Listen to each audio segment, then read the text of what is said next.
I say this all the time, it's almost getting annoying to keep repeating. Renting is broken. It's too hard. Anytime anyone has to rent a new place, they're going through platforms that are a headache. I made fun of myself in terms of making comparison to Steve Jobs because I was naive when I started. Could you tell me about a homeowner who was about to leave Artin? Like, what was their complaint? How did you handle it? And did they end up leaving or staying? Well, we had one pretty recently that was about to churn, and Mr. Jordan Deyrmenjian, how are you doing today? doing good. It was a good week. So, last interview you said you thought like Steve Jobs. Can you walk me through that day to day? What did that look like? The decisions, the mindset behind it? I was actually making fun of myself. I didn't actually say I thought like Steve Jobs. But yeah, good trick question there, Fady. I guess what I meant by that was I was trying to be innovative, right? So I had my initial success through Airbnb's scheme, their game. I renovated my late grandfather's home, tried to flip it for profit. The market wasn't there, so I got into renting it out. Short-term rentals was the way I could still show it to possibly sell, but then also earn income through flexible stays. So the turnovers, we were able to still show it. I had to move in there myself just to meet requirements with regulations and their principal residency requirement.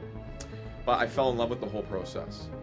The year before I was playing hockey in Alberta and Ontario, and now I was showcasing the city that I had a newfound appreciation for after living away from Vancouver to people that were coming from all over the world. So I got behind it. I started telling people what I was doing. I had 3 years of success where I went from one property to 200. Regulations hit. When that happened, it forced me to come to the realization that if I am reliant on another company's scheme, their game, I'm gonna go out of business regardless of any regulations. I think maybe where that comparison comes into play is I started to think through first principles.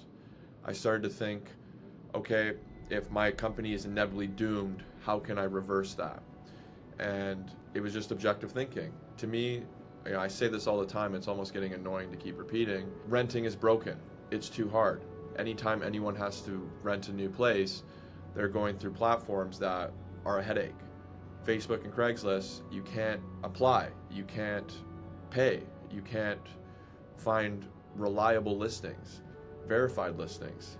So that's what I set out to do. I made fun of myself in terms of making comparison to Steve Jobs because I was naive when I started. I think my age made it so I was willing to embark on a journey that was very ambitious and now humbling. I've been paying the consequences ever since, but I'm grateful for my naivety too, because it's put me on a mission and given me some fulfillment. Speaking of the early days, you have onboarded about 100 homes a year for 3 years now. Now, I want you to walk me through a young Jordan Deyrmenjian's day, working all alone, no team members, no VAs, nothing, just starting out, 0 properties. He's trying to make it in this life. So that would be back when I was living with my dad. I was in school and I was working on this property. So my first started with the renovation and then I got into renting it out. And really what I was focusing on at that time was just how can I make the best guest experience? The algorithm back then in 2019 was just oriented, it still is, around the guest experience and reviews. So to me, every single time a guest checked in, every single time a guest inquired on a property, just any touch point, I wanted to make it an exceptional experience. I wanted them to know that the host behind it cared and knew what was on the line. People, when they book a short-term rental, I guess any rental experience, it's always a very important part of their lives. They're using disposable income to travel, right? And it's usually a focal point of their year. It's something that they look forward to. And whoever's running the experience, can make or break that situation. And oftentimes if it's a highlight of the year, it could even, dictate how the year went, right? So I experienced both sides of that equation through my journey, and I took it personally, and I think that was a big factor in my success. It used to look like replying to all the guest messages in the morning. When it was one property, it was few, but then once it got to 5, 10, 15, it would take a couple minutes to maybe even an hour, solving problems, and then going and picking up supplies, showing up, checking guests in. I'd usually do some sort of care package. I'd like to, show them what Canada was all about. So I'd bring them Tim Hortons donuts, maybe some maple syrup. I would just do things that were authentic to our city and our country early on. And I would shake their hand and just be there to greet them. I think up until I was at like 15 properties, and then it basically became impossible. From there, I would work with my clients, make sure that they were happy. I was picking up garbage and taking it to the dump when it would overflow. I was really just an operator. And to answer that question is tough just because there's so many different stages along the journey. But it was just one foot in front of the other early on, and I think the vision started to hit me when COVID came around. I think life just slowed down, and I had a little thing going for me, and that's where my mindset started to change from working in the business to on the business, and it's just progressed ever since in that regard. Could you tell me about a homeowner who was about to leave Artin? Like, what was their complaint? How did you handle it? And did they end up leaving or staying? Well, we've had like many leave, right? For a number of different reasons. We're definitely not a perfect company, and we're improving. But we had one pretty recently that was about to churn, and it came down to communication. We have a client success team of 2 people, and then there's me, who's the ultimate fallback. And there just wasn't enough processes in place that were proactive to seek out any issues that were brewing.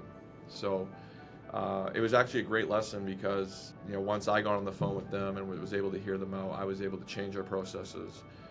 Now we're emailing certain cohorts of our clients. So we have about 150 clients, and we have cohorted them, so categorized them in different sets of characterized by their types of property or even their personalities, some of them.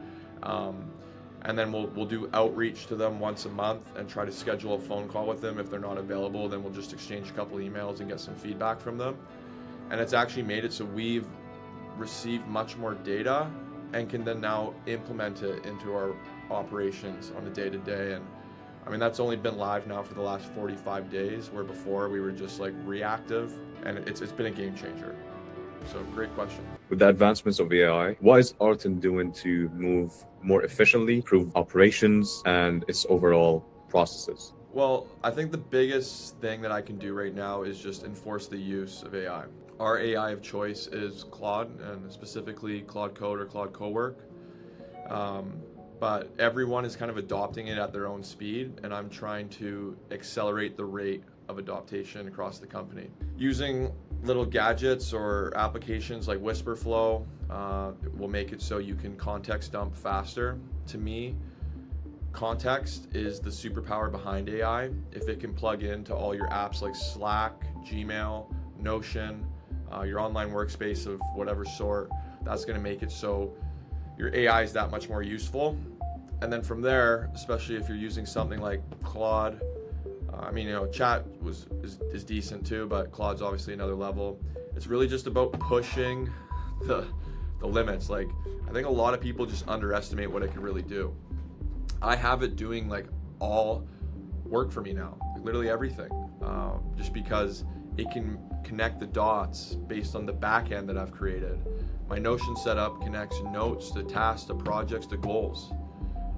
And then it's connected with Slack and all my other communication devices as well. So it can loop in, and I have an org chart that also has everyone's jobs described, their scope of work, and it knows everyone in the company. So, it's gotten to a point where I'm just the orchestrator, and I'm the guy behind the wheel, and it's firing emails for me, it's sending Slacks for me, it's creating documents for me, it's doing just about everything. And I'm trying to take the time to work with at least an employee or 2 a week to coach them through, because I like to think I'm at the forefront of AI adoption.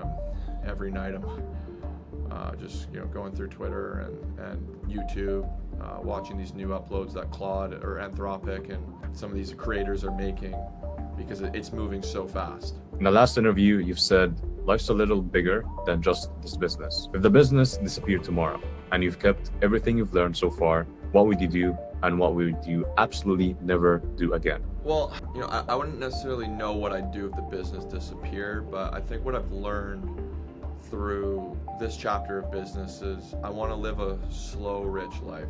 And there's a relative term in there, and that's rich. I mean, I guess slow is relative too. What I mean by that is 2 years ago, 3 years ago, a year ago, I was constantly caught up with the next level.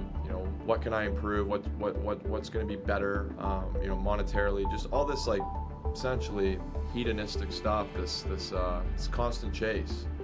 And I think now being in a lesser position and trying to climb back up, I've realized that you just gotta choose to be happy now and look at what you got, and despite all that, still not be complacent, still aim. It still feels great to try to accomplish things and work hard and challenge yourself and better yourself, but don't, like, we all end up dying. We all got limited time, and if we're just so caught up with the outcomes, it's a life wasted.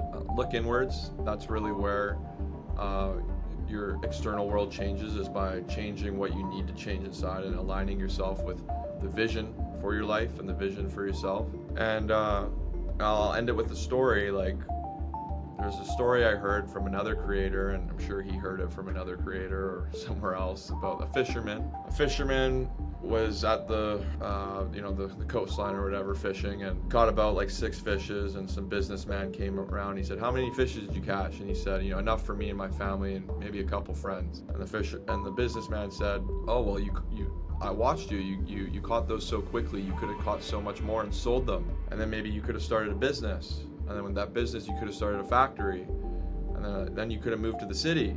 And you moved to the city, your business could have got bigger." And then the fisherman came back to him and he said, "Why would I want to do that?" And he said, "Well, when you achieve all that, you're going to have all the time for your friends and family, and to do all the things you love." And then the fisherman came back to him and said, "You mean everything I'm doing right now?" And I think like the message there is that we we forget that. And that story definitely resonated with me. And yeah, it's just powerful, honestly. Even just saying it right now kind of hits home for me. So I think in this chapter of my life, I want to impact the market. I have a deep tie to trying to make renting easier for people. It was very intimidating for me to try to go about renting my first place and build up to even being able to afford one. And if I can make the process easier, that'll be fulfilling for me. But I'm not trying to get caught up in the rat race, the chase, the hedonistic treadmill, and I'm trying to do so with awareness. Now, for the last question, you've said your expenses are the lowest it's ever been in 2.5 years. Could you go more in depth, like what did you cut and why? Well, I think, as we've faced adversity, as the company has been less exciting to work for and then now more exciting, we are getting better people in the company. Brian's been a huge addition. Completely come in and he's reshifting our whole operations, which honestly has lagged the last 3 years. I think our operations has been our Achilles heel. Quality was how I got started. It was always about a great guest experience, as we discussed at the beginning of this call. But I'd say the last 3 years, it's really taken a beating on the maintenance front, the cleaning front, and just generally guest communications and problem solving. So he's come in here. He's just brought a totally new standard to how people hold themselves accountable and own certain outcomes, and it has a ripple effect. You realize that there's a lot of waste. You realize that there's a lot of jobs that are just useless, a lot of people that are just mailing it in, and we're eliminating them, partly because of the financial pressure we faced recently, partly because we're waking up. And then you got AI just evolving at another level, that's also just making things that much more effective and efficient, and creating this opportunity to do so as well. So yeah, that's how we brought our costs lower than ever the last 2.5 years, and we're not stopping. We have 20 grand of subscriptions across different tools. I know, it's crazy. Well, it's a company of about 25 people, right? And Slack, Notion. We use 3 property management softwares: Operto, HostAway, and Buildium, because we do long-term rentals and short-term rentals. And yeah, just doing a full cleanup we're trying to bring that 20K down to 12, maybe 10K. And then there's, people are obviously a big part in that. So we're hiring interns this year that are getting subsidized by the co-op programs that UBC has advised us to take, and that's also another way that we're saving costs.